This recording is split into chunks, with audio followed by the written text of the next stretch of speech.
बानी, भैरो जी से नेवता पे ठइले बानी, सातोरे बहिन के बोलइले बानी, सातोरे बहिन के बोलइले बानी। घिउआ के दिया न जरइले बानी, घिउआ के दिया न जरइले बानी, सातोरे बहिन के बोलइले बानी, सातोरे बहिन के बोलइले बानी।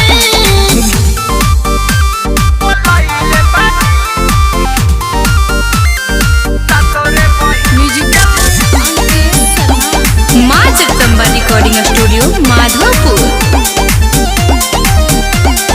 मैया के भावेला लाल चुनरिया औरी अड़हुल के हार हो, एही से भोरे भोरे लियनी गंगा जी के जल हो। मैया के भावेला लाल चुनरिया औरी अड़हुल के हार हो, एही से भोरे भोरे लियनी गंगा जी के जल हो।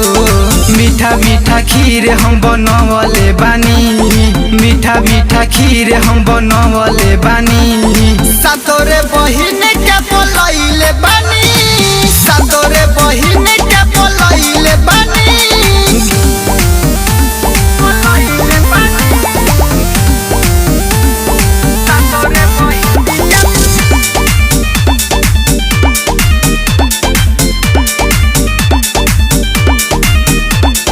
धर्मी धीरज बाटे सेवा में लागले, अवतारी आज माई हो। सुनाए सुजीत भाई मन से कर पूजाई, मैया होई है सहाई हो। धर्मी धीरज बाटे सेवा में लागले, अवतारी आज माई हो। सुनाए सुजीत भाई मन से कर पूजाई, मैया होई है सहाई हो।